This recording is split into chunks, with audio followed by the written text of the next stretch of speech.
আমার বাবা ও মার খুব ছোট বয়সে বিয়ে হয়েছে, তারা ছোট থাকে আমার দাদা ও নানা কবুল বলেছে। এখন আমার বাবা বয়স 50 এবং মার বয়স 50 এবং বাবার বয়স 65। এখনো কি তারা ওই বিয়ের মধ্যে আছে? ইসলামের বিধানে বিয়ে কি সঠিক হয়েছে? বাহ, এই ছেলে বাপ মার বিয়ে নিয়ে চিন্তা আছে, নিজের বিয়ের খবর আছে কিনা আল্লাহ জানে। আচ্ছা ভাই, তারপরে বেচারা মাসালা জানতে চাইছে। আলহামদুলিল্লাহ, আমাদের কাছে অনেকে তুচ্ছ তুচ্ছ ছোটখাটো মাসালা জানতে চায়, যেগুলো অনেক কাছে মনে হবে খুব লেম বা হাস্যকর। আমার কাছে কোনো মাসালা জানতে চাওয়া হাস্যকর নয়, কারণ তার যেটা জানার দরকার হয়েছে এটা তার কাছে অনেক গুরুত্বপূর্ণ হতে পারে। তাছাড়া শরীয়তের ইলমের কোনো অংশই ছোট হতে। যাই হোক, এই প্রশ্ন উত্তর হলো যে ছোটবেলায় নাবালেগ অবস্থায় যদি বাবা মা কোনো সন্তানকে বিয়ে দেন, শরীয়ত অনুযায়ী সেই বিয়ে হবে ঠিক, তবে সেটা ঝুলে থাকবে। কিসের উপরে ঝুলে থাকবে?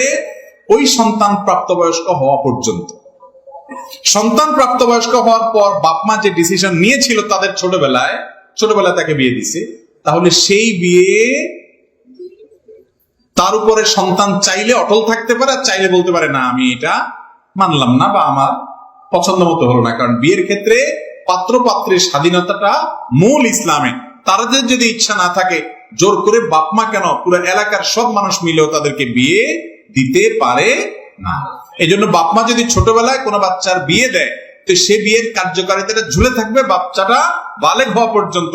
বালেগ হওয়ার পর সে যদি এটা মেনে নেয়, তারা যদি এটা মেনে নেয়, বিয়ে হয়ে গেছে। না মেনে নিলে বিয়ে হয় নাই। তো যিনি প্রশ্ন করছেন, আপনার বাপ মা তো মানছে, না হলে আপনি দুনিয়াতে আসেন কেন?